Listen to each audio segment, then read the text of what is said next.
ಹೋದ ವರ್ಷ ಆರೂರು ಜಾತ್ರೆಯಲ್ಲಿ ಒಯ್ದಾನ ಹೇಳ್ಕೊಂಡ ಈಗೆಲ್ಲ ಆಡಿಸ್ತಿ ಅದರ ಕಾಲಿಗೆ ಕಟ್ಟು ಬಂದಿದ್ದೆ. ಊರನ್ನ ಕಂಡು ಮಾತಾಡಿಸಿಕೊಂಡು ಹೋಗೋಣ ಅಂತ ಬಂದದ್ದು. ಎಲ್ಲೂ ಕಾಣುವುದಿಲ್ಲ. ಬಹುಶಃ ಒಳಗಡೆ ಇರ್ಬೋದು, ನೋಡ್ಕೊಂಡು ಬರ್ತೇನೆ. ಎಷ್ಟೇ ಸಲುಗೆ ಇದ್ರು ಹೆಣ್ಮಕ್ಕಳು ಏಕಾಂತವಾಗಿ ಇರುವಾಗ ಹೋಗುವುದು ನಮ್ಮ ಸಂಸ್ಕಾರ ಅಲ್ಲ. ಹೊರಕರದೆ ಮಾತಾಡ್ಬೇಕು. ರಾಯೇಶ್ವರಿ, ರಾಯೇಶ್ವರಿ,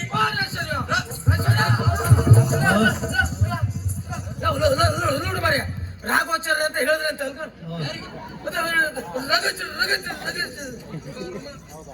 ಏಕಾಏಕಿಯಾಗಿ ನಮ್ಮನ್ನು ನೋಡಿಲ್ಲ. ಗಲಿಬಿಲಿಯ ಬಿಲಿ ಬಲಿ ಆದ್ಲೆ, ಗಲಿಬಿಲಿಯ ಜಿಲಿ ಬಿಲಿ ಆದ್ಲೆ, ನಮ್ಮಿಂದ ಅಪಾಯ ಅಪಾಯ ಆಗ್ಲಿಕ್ಕೆ ಅಂತ ಹುಲಿ ಉಂಟ ಇಲ್ಲಿ. ಅಯ್ಯ ಅಯ್ಯ, ಇವಳ ಇವಳ ಮೈತ್ನಿ ಯಾರಿಗೆ ಯಾರಿಗೆ ಗೊತ್ತ? ಎಲ್ಲಿ ಅವಳ? ಆ ದಿವಸ ಕಾಡಿನಿಂದ ಬಂದವಳ. ಓ ಮೇಧಿನಿ. ಕಾಡಿದವರಿಗೆ ನಾಡಿಗೆ ಅವಕಾಶ ಇಲ್ಲ ಅಂತ ಮೊದಲೇ ಅಲ್ವಾ ಆಜ್ಞೆ ಆದದ್ದು? ಹೌದು.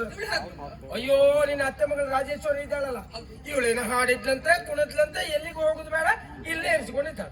ಹಠ ಸ್ವಭಾವದವಳು. ನಿನ್ನ ಅತ್ತೆ ಮಗಳು. ನೀವು ನನ್ನ ಕ್ಷಮಿಸ್ಬೇಕು. ನೀವು ರಾಜೇಶ್ವರಿ ಅಂತ ಕರೆದ್ರಲ್ಲ, ನಾನು ಯಾರೋ ಸಖಿಯರು ಅಂತ ಮಾತನಾಡ್ಬೇಕು. ನಿಮ್ಮನ್ನ ನಿನ್ನೆ ನೋಡಿದ್ದೇನೆ. ಎಲ್ಲಿ? ನಿಮ್ಮನ್ನಲ್ಲ, ಅವ್ರ ಯಾರೋ ಒಬ್ರು. ನಿಮ್ಮನ್ನು ನೋಡಿದ್ದೇನೆ ನಿನ್ನೆ ದಿನ ರಾಜಬೀದಿಯಲ್ಲಿ. ಮದ ಏರಿದ ಆನೆಯ ಮದ ಇಳಿಸಿದ್ರಲ್ಲ, ಆ ನಿಮ್ಮ ಸಾಹಸಕ್ಕೆ ಸೋತಿ. ಹೌದಾ?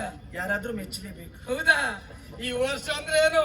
ಹೋದ ವರ್ಷ ಆರೂರು ಜಾತ್ರೆಯಲ್ಲಿ ಒಯ್ದಾನ ಹೇಳ್ಕೊಂಡ ಈಗೆಲ್ಲ ಆಡಿಸ್ತಿ ಅದರ ಕಾಲಿಗೆ ಕಟ್ಟು ಬಂದಿದ್ದೆ. ಅದನ್ನು ನೋಡಿದ್ದೇನೆ. ಅವ್ರು ಆರೂರು ಜಾತ್ರೆಯಲ್ಲಿ ಆನೆ ಆಡಿಸ್ತಾ ಇರುವಾಗ ನೀವು ನೀಲವರ ಜಾತ್ರೆಯಲ್ಲಿ ಆನೆ ಲದ್ದಿ ಗೋರ್ತಾ ಇದ್ರಲ್ಲ.